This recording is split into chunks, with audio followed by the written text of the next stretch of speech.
Mic নিয়ে ঘোষণা দিতেছে বাজারের খাজনা তাদেরকেই দিতে হবে। শুনেন।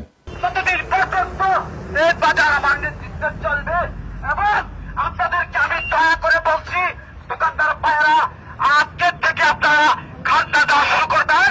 এখন এই মুহূর্তে আমার লোকজন খাজনা উঠাবে, কেউ বাধা সৃষ্টি করলে তাকে প্রতিহত করবো, তাকে তার অনেক প্রসারণ দিতে হবে। তাই সকলকে অনুরোধ করে বলছি, আপনারা কেউ এই কাজে এসে বাধাচ্ছেন না, আমাদের কাজ আমাদেরকে করতে দেন। আপনাদেরকে অনেক ধন্যবাদ। আমার কথা শোনার জন্য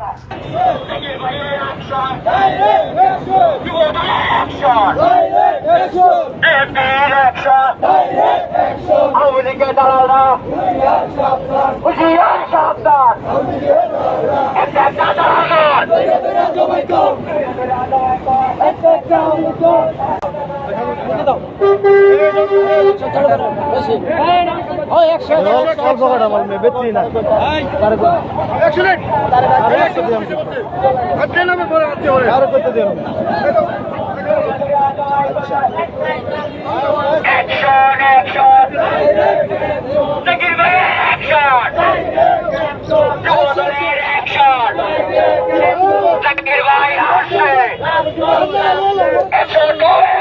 আওয়ামী লীগ বদমাইশ ছিল, কিন্তু চালাক বদমাইশ ছিল।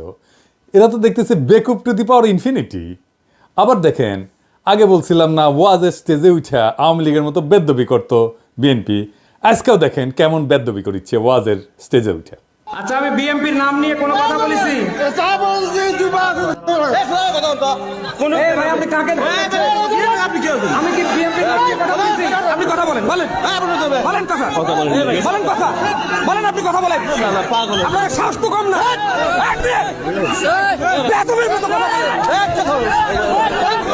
এরপরে বেদ্যবি করতে আসলে ধোলাই দিবেন একেবারে। একটা জায়গায় ধোলাই খেলে না সারা বাংলাদেশে সাইজ হয়ে যাবে। সেদিন দেখলাম ঠাকুরগাঁয়ের বিএনপি নেতা বলতেছে মির্জা ফখরুলের সমালোচনা যদি অযৌক্তিক হয় তাহলে বাড়ি ঘর থাকবে না। শুনেন। যৌক্তিক সমালোচনা করবেন, আমরা আপনাদেরকে বাহাবা দিব, ধন্যবাদ দিব। মিথ্যা সমালোচনা করবেন, আমরা আপনার প্রত্যেকটা মানুষের নৈতিক দায়িত্বের প্রতিবাদ করব। কাউকে ছাড়ে দেওয়ার সময় নেই। তবে একটা জিনিস, মির্জা আলমগীরকে নিয়ে যে কথা তুলবে, আঙ্গুল তুলবে, বিশেষ করে এই অঞ্চলে ওর বাড়িঘর আমরা রাখবো। এ বেড়ার নাম মতিউর রহমান, ঠাকুরগাঁ সদর উপজেলার বিএনপির নেতা। যৌক্তিক আর অযৌক্তিক কেমনে বুঝবে? কে ঠিক করবে? বিএনপি তো ঠিক করবে। আর অযৌক্তিক হলে বাড়িঘরে হামলা করবে। রাজনীতিতে সমালোচনা থাকবে না? সমালোচনা তো থাকবেই, অযৌক্তিক সমালোচনাও থাকবে। সমালোচনা